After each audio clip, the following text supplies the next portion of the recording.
What would you do if a young soldier accused you of stolen valor at the gate of the military base you once commanded? That's exactly what happened to Colonel Michael Davis when he tried to visit an old friend. And the aftermath taught everyone present a lesson they'll never forget. The morning sun cast long shadows across the entrance to Fort Braxton as Colonel Michael Davis stepped out of his weathered Honda Civic. At 61, he moved with the careful precision of a man whose body had given decades to his country's service. A slight limp from shrapnel in his left leg, shoulders that carried the invisible weight of command decisions, and eyes that held the quiet authority of someone who had led men through both triumph and tragedy. He wasn't wearing a uniform. Those days were behind him now, 6 years in the past since his retirement ceremony in 2015. Instead, he wore khaki pants, a pressed polo shirt, and a baseball cap with simple gold lettering, U.S. Army Retired. In his wallet, alongside his driver's license and credit cards, was a military ID that he rarely needed anymore, one that had expired 2 years ago when the Department of Defense updated their identification system. Michael was here for a simple reason: to visit his old friend General Robert Thompson, who now commanded Fort Braxton. They had served together for over 20 years, from second lieutenants fresh out of West Point to the stars on Thompson's shoulders and the eagles on Michael's collar. It was supposed to be a casual lunch, a chance to catch up, maybe share a few war stories over coffee in the general's office. The main gate of Fort Braxton buzzed with its usual morning activity. Soldiers and ACUs moved with purpose. Civilian contractors showed their IDs with practiced efficiency, and delivery trucks rumbled through the commercial vehicle lane. The guard station was staffed by 2 young soldiers: Private First Class Marcus Jackson, 22 years old and 8 months in his first deployment, and Private Luis Rodriguez, barely 20 and so new to the Army that his boots still squeaked when he walked. Jackson had drawn gate duty because his sergeant wanted him to get more experience with security protocols. Rodriguez was there because he'd been late to formation twice that week and was working off his punishment. Neither of them had been at Fort Braxton longer than 6 months. Neither had any idea who Michael Davis was or what he had meant to this base. Michael approached the pedestrian checkpoint with the same measured pace he'd used to walk into briefing rooms full of generals and defense contractors. He pulled out his wallet and handed over his identification: the expired military ID and his current driver's license. "Morning," he said with a polite nod. "I'm here to see General Thompson. He's expecting me." Jackson took the cards and immediately noticed the problem. The military ID was clearly out of date, and the format looked old, older than the current system he'd been trained to recognize. He glanced at Rodriguez, who was already looking skeptical. "Sir," Jackson said, his voice taking on the officious tone of someone very new to authority, "this military ID is expired. And honestly, sir, this looks really old. We've been having issues with people trying to use fake military credentials." Michael remained patient. He'd dealt with younger soldiers for most of his career, and he understood that Jackson was just following protocol. "I understand your concern. I retired in 2015, so the ID might look different from what you're used to. If you could just call General Thompson's office and let them know Michael Davis is here, that should clear things up." Rodriguez stepped closer, studying Michael's appearance with a critical eye of someone who thought he could spot deception. "You said you're retired military? What was your rank?" "Colonel," Michael replied simply. Both young soldiers exchanged glances that barely concealed their amusement. Jackson tried to keep his expression professional, but Rodriguez wasn't as subtle. "Colonel," Rodriguez repeated, not quite hiding his disbelief. "Sir, with all due respect, you don't really look like. Most colonels we see are, younger," Jackson finished, trying to be diplomatic. "And usually in uniform when they visit the base." Michael felt the familiar patience that had served him well during decades of training young officers. "I understand I don't look like what you're expecting, but if you could just make that call." "Sir," Jackson interrupted, his confidence growing with Rodriguez's support, "we need to verify your identity before we can let you on base. This ID could be fake, and frankly, stolen valor is a serious issue. We've been briefed about people who impersonate military officers." The conversation was beginning to attract attention. A few other soldiers waiting in line started glancing over, and a staff sergeant walking past slowed his pace to listen. Michael could feel the situation escalating in a way that was both unnecessary and embarrassing. Stolen valor? Michael repeated quietly. Son, I understand you're doing your job, but are you claiming you were actually a colonel in the United States Army? Rodriguez asked, his tone now openly skeptical. Because no offense, sir, but you don't exactly fit the profile. Jackson was nodding along, emboldened by his partner's directness. Yeah, I mean, most colonels we see are in much better shape, and they carry themselves differently. You seem more like someone who might have served, but probably not at that rank. The words hit Michael like a physical blow, not because they wounded his pride, but because they revealed just how far these young soldiers were from understanding what military service actually looked like. He had commanded this very base from 2010 to 2015. He had overseen training operations that had prepared thousands of soldiers for deployment. He had made decisions that had saved lives and shaped careers.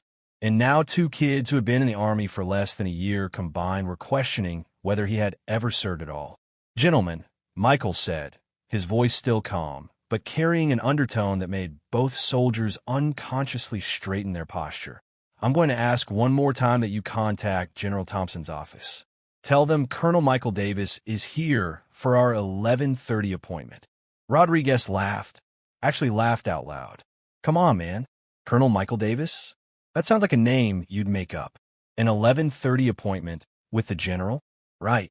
Sir, Jackson said, his tone now condescending. I'm going to have to ask you to step aside. We can't allow you on base with questionable identification, and making false claims about military rank is actually a federal offense. A small crowd was gathering now. Several soldiers had stopped to watch the confrontation, some looking uncomfortable, others seeming entertained by the spectacle. Michael found himself in the surreal position of being accused of impersonating himself at the front gate of a base he had once commanded. You think I'm lying about my service? Michael asked quietly. Look, sir, Rodriguez said, clearly enjoying his moment of authority. Maybe you were in the Army. Maybe you were even an NCO or something. But Colonel, at your age? With that, he gestured vaguely at Michael's civilian clothes and slightly stooped posture. No way. Jackson was nodding vigorously. Exactly. And the fact that you're getting defensive about it just makes it more suspicious. Real veterans don't usually have to argue about their service. Michael stood there for a moment, looking at these 2 young men who represented everything he had once been responsible for. The next generation of American soldiers, brave and dedicated, but still learning what service really meant. He could have gotten angry. He could have demanded to speak to their commanding officer. He could have pulled rank, even though his rank was 6 years retired. Instead, he just nodded slowly. I see. So what would you like me to do? Sir, we're going to have to ask you to leave the base, Jackson said, trying to sound official. If you want to visit someone here, you can apply for visitor access through the proper channels. But we can't let you through with invalid identification and unverified claims about military service. Michael looked past them toward the base he had once called home. He could see the headquarters building where his office had been, the parade ground where he had conducted ceremonies, the training areas where he had watched countless young soldiers learn to become warriors. 6 years ago, those buildings had been his responsibility. Every person on this base had been under his command. Understood, he said simply. He took back his identification and turned to walk toward his car. That's when Sergeant Major Carlos Williams rounded the corner. Williams was a lifer, a soldier's soldier who had enlisted at 18 and was now 45 years old with 27 years of service. He had been Michael's command sergeant major for the last 3 years of Michael's tenure at Fort Braxton. He had been in the room for countless briefings, had stood beside Michael during change of command ceremonies, and had shared the responsibility of leading a base of 15,000 soldiers. When Williams saw Michael Davis walking away from the gate with his head slightly bowed, confusion washed over his weathered face. Then he noticed Jackson and Rodriguez, both looking proud of themselves, and the small crowd of soldiers who were dispersing with expressions of amusement and second-hand embarrassment. What the hell is going on here? Williams barked, his voice carrying the authority that only comes from nearly 3 decades of military service. Jackson and Rodriguez immediately snapped to attention. "Sergeant Major," they chorused. "I asked what's going on," Williams repeated, his eyes moving between the two privates and Michael, who had stopped walking and turned back toward the gate. "Sergeant Major," Jackson reported, "we had a potential stolen valor situation. Individual claimed to be a colonel, but had expired military ID and couldn't verify his identity. We denied him base access per security protocols." Williams looked at Jackson like he had just claimed the moon was made of cheese. Then he looked at Michael, who was standing quietly by his car, and his expression shifted to something between horror and disbelief. "Rodriguez," Williams said, his voice dangerously quiet. "What did you just tell me?" Rodriguez, sensing that something was very wrong but not understanding what, repeated the story with slightly less confidence. "We had someone claiming to be Colonel Michael Davis, but his identification was questionable, and he didn't fit the profile of a field-grade officer. We followed protocol and denied access." Williams closed his eyes for a long moment, as if he were trying to wake up from a nightmare. When he opened them, he was looking directly at Michael. "Colonel Davis," he said, and his voice carried across the entire gate area like a rifle shot. "Sir, I'm deeply sorry for this situation." The effect was immediate and electric. Every soldier within earshot, privates, specialists, sergeants, even a captain who had been walking past, stopped dead in their tracks. The name Colonel Davis hung in the air like a thunderclap, and suddenly everyone was looking at the quiet man in civilian clothes with new eyes. Jackson and Rodriguez went from confident to confused to terrified in the span of about 3 seconds. "Sergeant Major," Rodriguez stammered, "that can't be. I mean, he doesn't look like—" "Like what, Private?" Williams asked, his voice now carrying the kind of controlled fury that made smart soldiers very nervous. "Like the man who commanded this base for 5 years? Like the officer who oversaw the largest training operation in Fort Braxton's history? Like the colonel who personally recommended me for promotion to sergeant major?" Williams walked over to Michael, and the distance between them seemed to stretch forever. When he reached him, he came to attention and saluted with the crisp precision of a soldier who meant every movement. "Colonel Davis, sir." Sergeant Major Williams reporting. "I served as your command sergeant major from 2012 to 2015, and it is an honor to see you again." Michael returned the salute with the easy grace of someone who had done it thousands of times. "At ease, Sergeant Major. Good to see you too, Carlos." The use of Williams's first name sent another shock wave through the crowd. This wasn't just any colonel.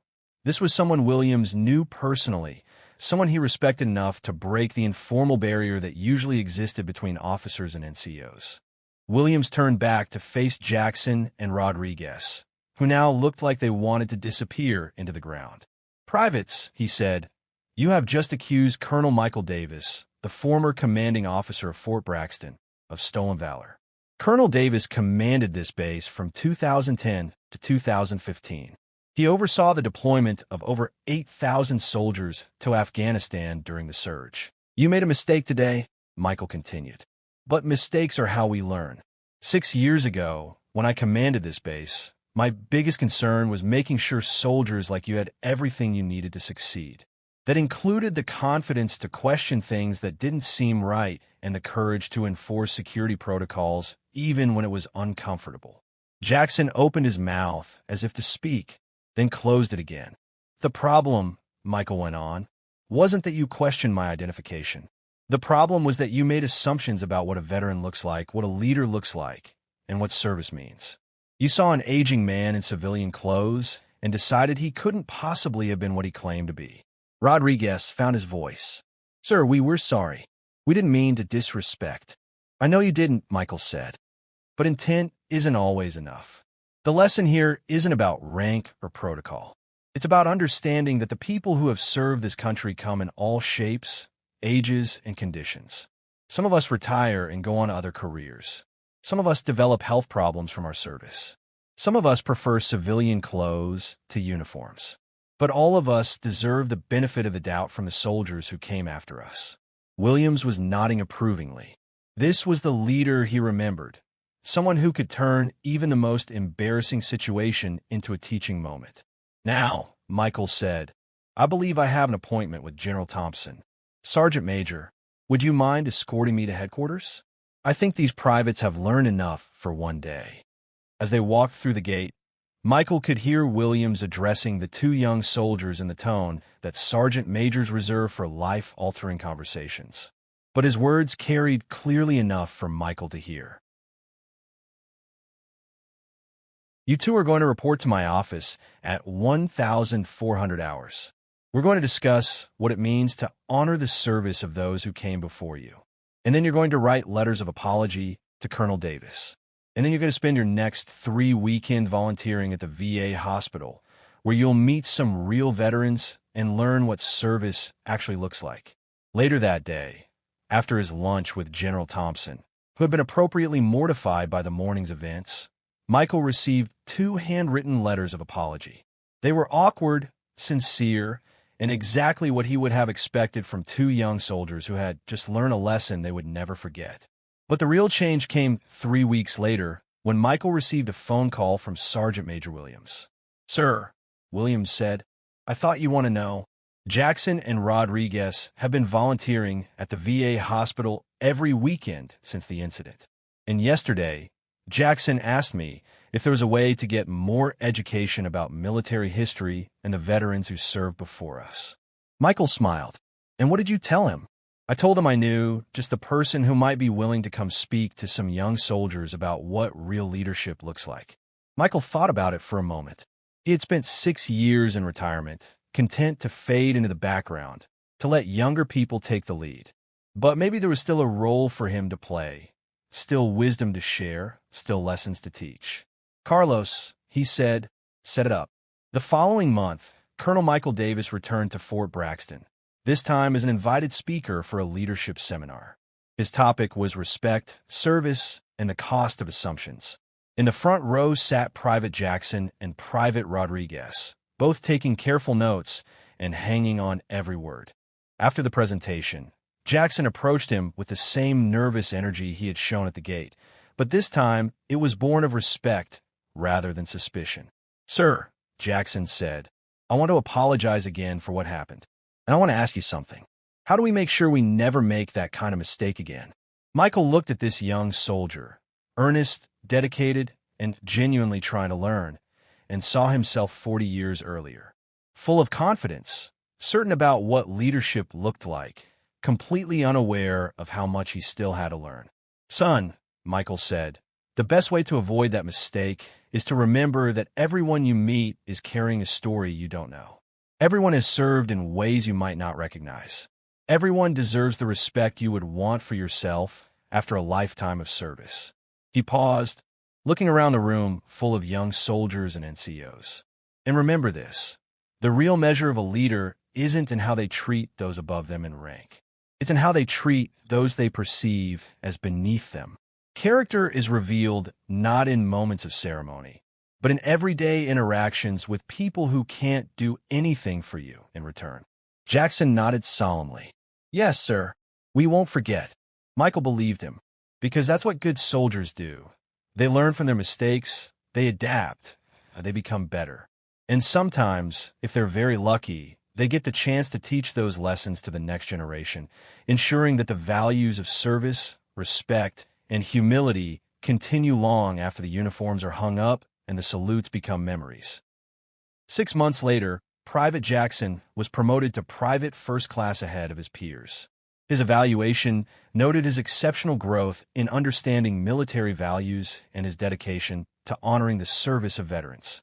Private Rodriguez received a commendation for his volunteer work at the VA hospital and his initiative in organizing a base-wide program to connect young soldiers with retired veterans. And Colonel Michael Davis continued to visit Fort Braxton regularly, not as a former commander seeking recognition, but as a teacher, a mentor, and a reminder that true service doesn't end with retirement. It endures in every lesson learned, every respect shown, and every young soldier who understands that the uniform they wear connects them to a legacy much larger than themselves.